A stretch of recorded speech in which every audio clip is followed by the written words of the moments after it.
지역의 이슈를 분석해 전문가와 함께 해결 방안을 모색해보는 시간 헬로 이슈 토크입니다. 오늘 함께 해주실 두 분 나오셨습니다. 안소동 시사평론가 나오셨고요. 반갑습니다. 네, 반갑습니다. 네, 박라면 전 청와대 행정관 나오셨습니다. 안녕하십니까? 네, 반갑습니다. 네, 지역의 이슈를 짚어보는 이슈 짚어보기로 시작합니다.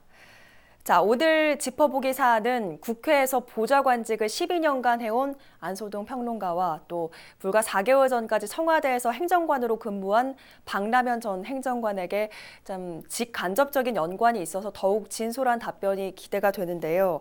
자, 바로 나라를 떠들썩하게 하고 있는 국회 폭력 사태에 대한 이야기입니다. 경남도 의원에서 4.3 보선이 배출한 스타 정치인으로 발돋움한 여영국 정의당 창원성산구 국회의원이 이번에는 불미스러운 일로 언론에 이름을 올렸는데요. 패스트트랙으로 전국이 연일 전쟁터를 방불케 하고 있는데 여영국 의원이 한국당 의원 보좌진을 폭행했다고 해서 논란입니다. 자, 어떻게 된 일입니까? 네, 사건이 발생한 시점은 지난 4월 26일입니다. 네. 새벽 2시 40분경으로 추정이 되는데 국회 본관 7층에 있는 의원가 사무실 앞에서 패스트트랙 법안을 상정하려는 그 법여권의 그 국회의원들을 막아서는 그런 상황에서 여정국 의원이 박모 비서관인데 이분이 그 창원 의창구의 박완수 의원 국회의원 비서관이죠. 예. 이제 팔꿈치로 얼굴을 가격을 했는데 거기서 박 비서관은 충격으로 쓰러졌고 네. 현재는 병원에 이제 정밀 진단 결과를 기다리면서 입원 여부를 결정할 예정이라고 전해지고 있습니다. 당시에 우리 화면에도 지금 나옵니다만은 폭행 장면 영상을 보시면 알겠지만은 여 의원의 폭행 장면이 이제 그대로 나오는데 예. 여 의원은 이제 언론과 통화해서 뒤에서 잡아당기길래 뿌리쳤다. 네. 그래서 폭력은 없었다. 그리고 앞으로 언론 취재에 절대 응하지 않겠다. 네. 이제 이런 입장을 밝히고 있고요. 저는 이번에 이제 여 의원의 폭행 사건을 보면서 제가 지난 12년간의 그 국회의원 보좌관 생활을 했는데 예. 2004년에 제가 이제 국회를 떠났죠. 네. 그때 그 당시에 저는 이제 다시는 이런 폭행 사건들이 국회에 없을 것이다. 그때 이제 그런 심정으로 국회를 떠났는데 민의의 전당에서 아직도 이런 폭력 사건이 있다는 것은 예. 참으로 안타깝고요. 현재 여 의원은 이제 공동상해 혐의로 검찰에 고발이 되어 있는 상태죠. 근데 이제 이번 사건을 계기로 해서 우리가 이제 한 가지 알아야 될 것은 지금 대통령을 지금 탄핵까지 하면서 우리 헌법적인 질서와 민주적인 가치를 지키려고 하고 있는 상태 아닙니까? 네. 이런 상황에서 국회의원이 폭력을 행사했다는 것은 저는 뭐 여야를 떠나서 국민의 이름으로 탄핵을 해야 된다. 예. 그리고 엄중한 그 사법적 처리가 있어야 된다. 저는 그렇게 판단합니다. 네, 일단 뭐 영상이 확보됐다고 하니까 정확한 CCTV가 곧 가려질 걸로 보이는데요.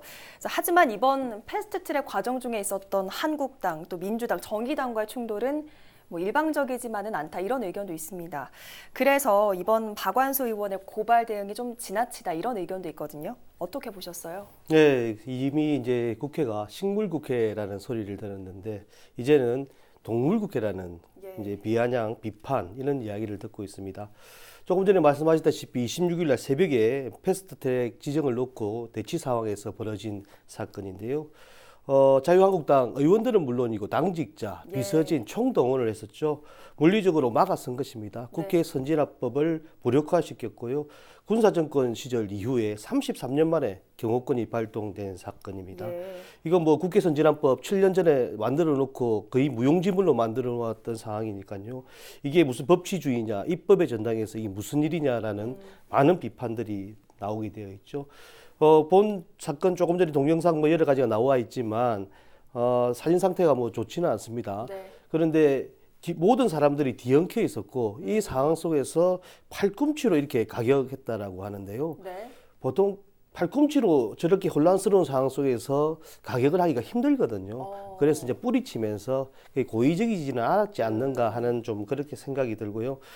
쓰러져서 이제 다른 사람에게 갈비뼈하고 복부 등의 충격을 받은 사실이 있었다라고 아마 박완수 의원 측의 비서가 이야기한 것 같은데요. 네. 뭐 여인국 의원 측의 해명대로 뭐 이게 팔을 뿌리치다 보면 예. 팔꿈치로 이제 가까운 거리에 있는 사람들이 맞을 수 있지 않을까 이런 생각이 듭니다.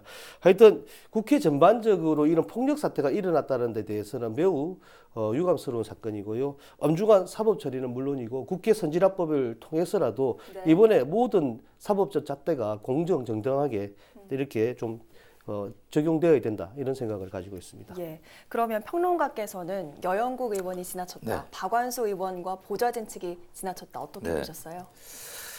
앞서도 이제 말씀드렸지만은 누구의 잘잘못을 떠나서 이번 폭력 사건을 계기로 해서 새로운 의회 질서, 네. 어떠한 희생을 치르더라도 이번만큼은 반드시 헌법적 가치와 자유민주 질서를 지켜야 된다. 저는 그렇게 판단합니다.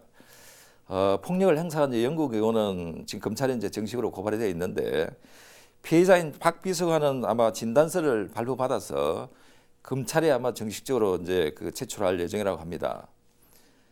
결국 이렇게 되면은 판단의 몫은 이제 사법부지만은 저는 이제 최종적인 판단은 우리 국민들이 심판을 할 것이다. 예. 저는 그렇게 판단합니다. 지금 이제 시청자 여러분들 느끼겠지만 지금 대한민국이 참 나라 참 어둡습니다. 경제, 안보, 사회 여러 가지가 이 어려운 상황에서 국민들이 바라는 진정한 국회의원의 모습은 예. 타협과 대화의 정신으로 민의의 전당으로 돌아와서 민생을 살피는 진정한 대변자, 나라와 지역의 일꾼이 되는 모습, 뭐 이런 것들이 국민들이 바라는 모습이 아니겠습니까? 맞습니다. 그죠? 뭐 늘 하는 말이지만 다시는 좀 눈살 찌푸리는 이런 일이 좀 반복되지 않았으면 좋겠습니다. 자, 주초 여야 사당이 회의장을 변경하는 등 진통 끝에 신속 처리한 건 지정을 통과시켰습니다. 자유한국당은 불법 날치기였다며 장외투쟁에 나서겠다고 밝혔지만 수순을 밟게 될 것은 자명한 사실로 보입니다. 경남 정치권에서는 이번 선거법 개정안 패스트트랙이 지역에 미칠 영향에 주목하는 모습인데요. 그 내용과 앞으로의 전망을 좀 살펴보죠.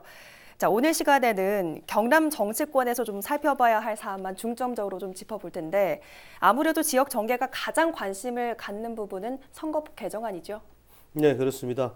이번에 선거법 개정안의 핵심은 사표 방지 그리고 전문성을 강화하겠다는 비례대표 제2정대에 있습니다. 네. 연동형 권역별 비례대표를 현행 47석에서 75석으로 증가하고 국민 여론을 감안해서 의원수는 300명으로 고정하고 네. 그 대신 지역구 수는 28석을 줄인다는 것이 주요 골자가 되겠습니다. 예. 그런데 이것을 제외하고라도 다른 몇 가지 큰 틀이 있는데요. 네. 두 번째로 석패율제가 도입된다는 것이죠.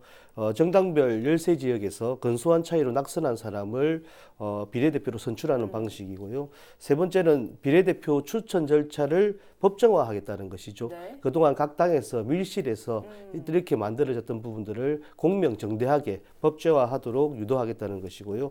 네 번째로는 선거 연령을 18세로 하향하겠다는 거죠. 네. 이 부분도 매우 중요한 정치 개혁의 과제 중에 하나가 아닌가 그렇게 생각이 듭니다. 그런데 이제 관심은 아무래도 권역별 전 연동형 선거제도에 이제 관심이 가져 있는 거고요. 맞습니다.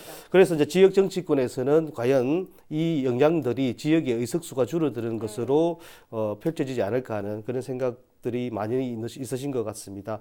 자유한국당 김재원 의원이 이제 계산을 한 바에 의하면 경남은 16개 의석에서 15개로 한 네. 개 의석이 줄어든다라고 이렇게 이야기를 했는데요. 네.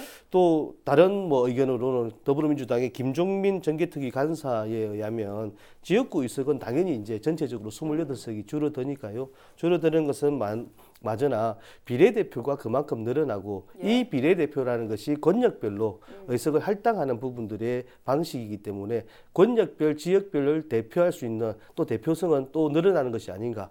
그러면 기존의 75석에서 반 38석이 만들어지는 것이니까요. 권역별로요. 네. 그러면 결과적으로는 10석 정도가 더 늘어나는 것이 아닌가 하는 그런 의견도 있다는 점 예. 말씀드리고 싶습니다. 예, 방금 김재원 자유한국당 의원이 내놓은 그런 결과를 좀 말씀을 해주셨는데 그 의원이 진주 2개 선거구의 통폐합 가능성을 네. 좀 언급을 했습니다. 이 결론이 좀 어떻게 나온 겁니까? 네. 선거구 획정은 이제 중앙선관위 산하에 선거구 획정위원회가 있습니다. 네. 여기서 이제 확정안을 마련하면은 국회에서 이제 심의 의결 절차를 밟아서 최종적으로 이제 선거구가 확정이 되는데 여기에는 이제 제일 중요한 게 인구의 상하한선 문제라든지 네. 행정구역, 그다음에 그 어떤 지세, 뭐 이런 변수들을 이제 그 감안해서 선거 획정을 하는데요. 현재 상정된 안건을 기준으로 해서 자유한국당의 김재원 의원이 경남의 선거구 통폐합 기준을 제시를 했는데 네. 아무래도 이제 창원과 진주가 이제 가장 그 관심 대상인데 여기서 김재원 의원은 이제 진주를 통폐합 대상으로 이제 높게 보고 있습니다. 예.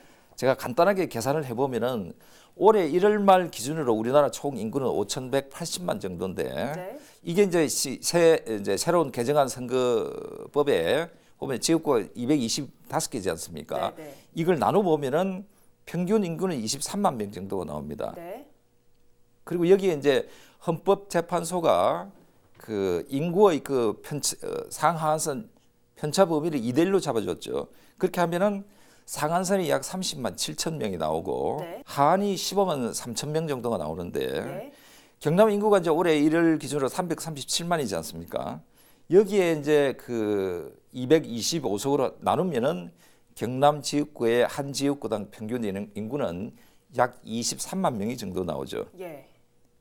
그렇게 하면은 지금 현재 경남이 이제 16개 지역구가 있는데 이 기준을 적용하면은 정확하게 14.6석이 나오죠. 네. 이렇게 하면은 소수점 이하는 이제 그 절삭을 하니까 그래서 경남의 인구가 경남의 이제 선거구가 한 석이 줄어드는. 그렇죠.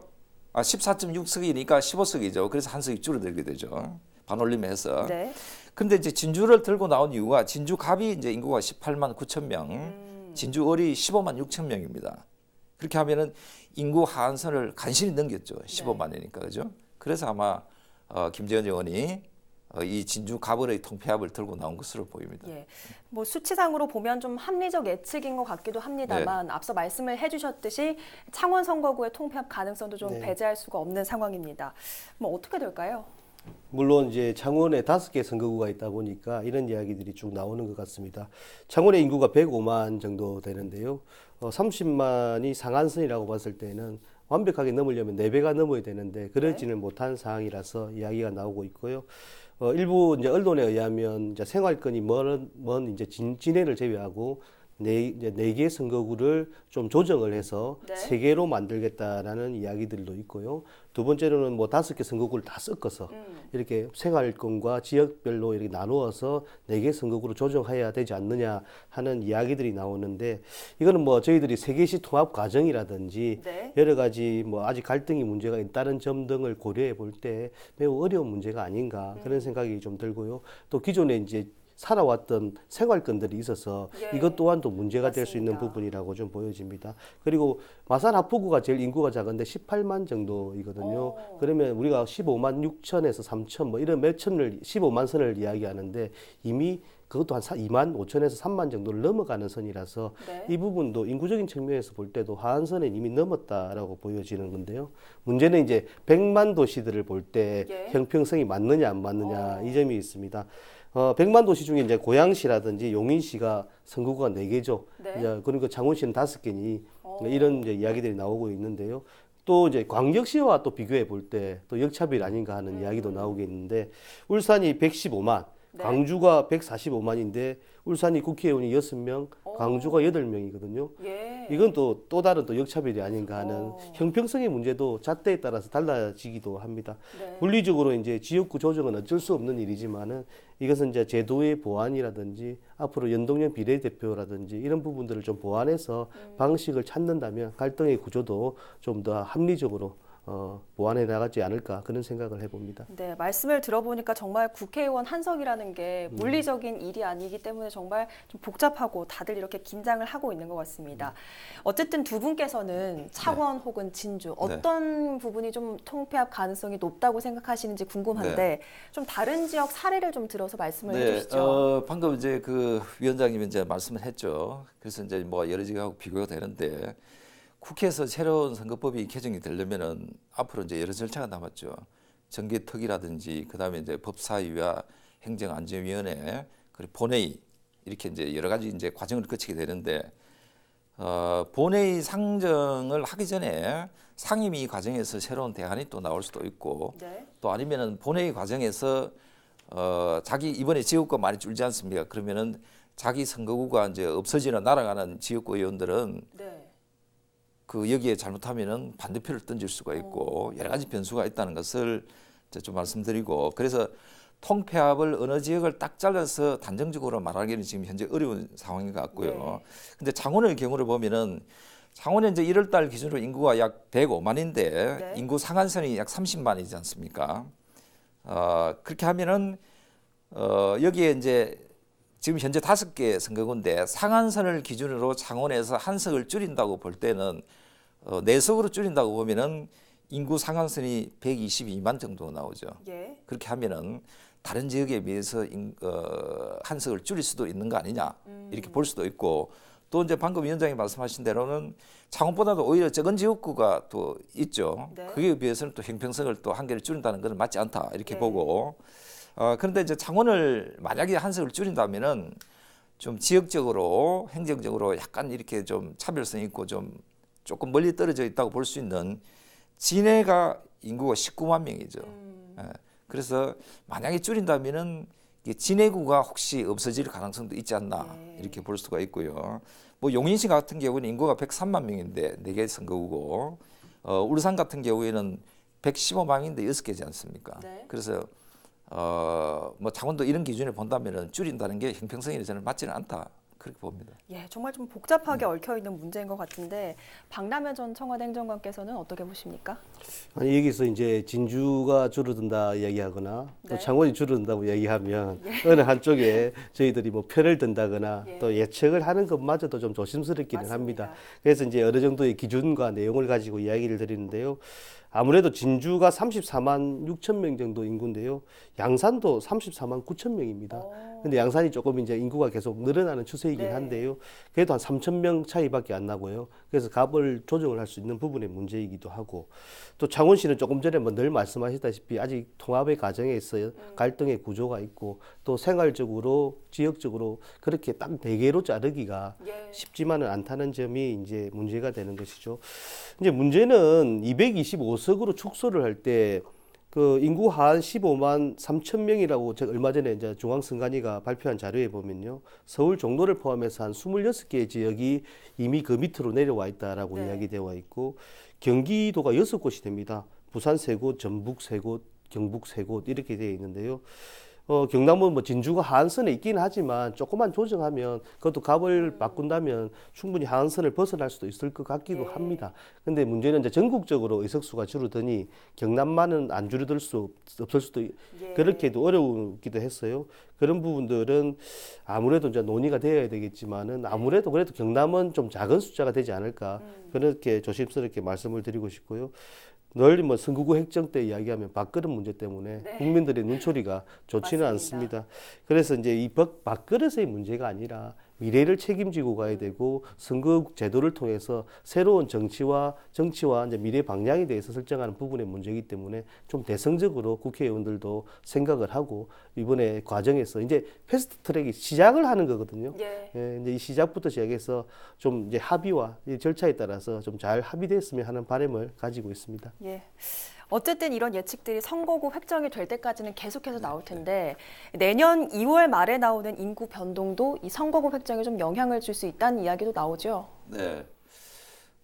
이제 만약에 이제 법이 통과가 된다면은 그 인구 기준을 잡아야 되는데 2가지 기준을 볼 수가 있습니다. 이제 네. 올해 10월 말 기준으로 잡을 수도 있고 내년에 2월 말 기준으로 잡을 수도 있는데 그동안 인구의 뭐 이동이나 증가의 변화가 여러 가지 있지 않겠습니까? 최종적으로는 이제 법조항과 선거구 획정위원회 계산에 따라 달라질 수가 있는데 지금 현재 뭐 김재원 의원이나 여러 가지 뭐 그 김정민 간사나 이런 분들이 그 안을 내놓고 있지만 이건 하나의 이제 가상적인 계산에 불과한 거죠. 네. 그래서 이제 만약에 이게 확정이 된다면은 경남에서는 좀 미안한 얘기지만은 진주와 창원이 이제 관심의 대상이 될 수밖에 예. 없죠. 예. 어쨌든 진주가 됐든 창원이 됐든 네. 도민이 보기에는 사실 좋은 소식은 그렇습니다. 아니거든요. 네. 그럼 실질적으로 이렇게 선거구가 줄어들게 되면 어떤 영향을 좀 주는 겁니까? 선거가 줄어들면은 뭐 여러 가지 영향이 많겠지만은 우선에 이제 그 국회의원 한 분 한 분이 이제 헌법기관이죠. 예. 그래서 이 헌법기관 한 자리가 없어지면은 도민들이나 국가적으로도 굉장히 좀 손해가 있을 것이다. 물론 이제 또 다른 단점도 있겠죠. 네. 그런데 이제 국회의원들의 권한을 보면은 국민을 대신해서 법률의 그 어떤 그 조정이라든지 그다음에 법률의 그 어떤 입법, 그다음에 이제 국가가 예산을 잘 쓰고 있는지 예. 그 예산의 심의, 또 돈을 잘 썼는지 결산, 그다음에 국가가 지금 일을 제대로 하고 있는지 국정조사, 감사, 그리고 새로운 인물을 우리가 이제 그 장관이나 여러 가지 뭐 그 기관장의 임명을 할 때는 그 국회의원들이 다 검증을 하지 않습니까? 인사청문회. 네.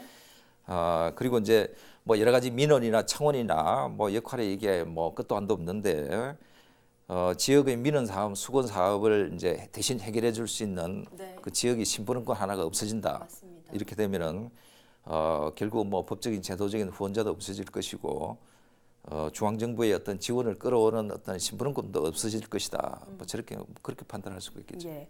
그래서 여기에 대한 지역 정치권의 보관도 분명히 있어야 될 것 같은데 여야 사당이 이미 이 부분에 대해서 좀 고민을 하고 있다고 하죠. 네, 아까 잠시 언급을 드렸는데요. 권역별 비례대표로 보완을 한다는 것이 각 당의 보완 방식이라고 보면 될 것 같습니다. 네. 그런데 이제 이 부분들에 대해서 권역별이라고 하면 부산과 울산까지 포함한 경남이 이제 다 같이 부울경이 다 묶이는 거라는 부분에서 네. 좀 혼란스럽지 않겠느냐. 그렇게 하나씩 늘어난다면 뭐 대표성으로 할 수 있겠느냐라는 의문도 들기도 합니다만은 이제 뭐 경남과 부울경 같은 경우에는 뭐 15만 3천 명을 기준으로 할 때 부산 셋, 울산 한 곳이 이미 이제 통폐합 예상되기도 하고요. 인구 평균을 고려할 때 아무래도 각 지역별로 하나씩 정도는 줄어들지 않을까라고 조심스럽게 좀 예측을 해보는데요.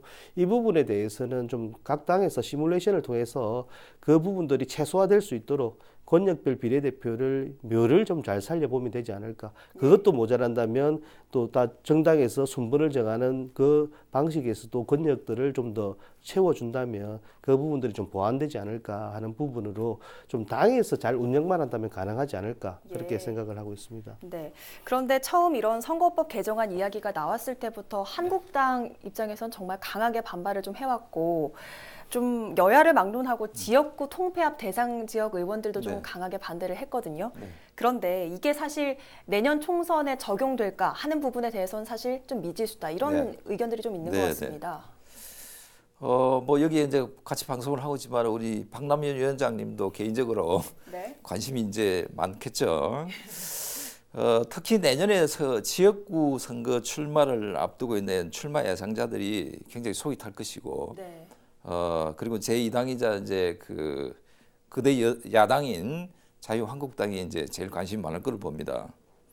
현재 선거법이 지역구가 253석, 비례대표가 47석인데, 이게 이제 이 법이 만약에 이제 바뀌게 되면은 민주당의 의석은 뭐 여러 가지 이제 뭐 전문가들 분석을 하고 있는데 큰 변화가 없을 것으로 보이고 예.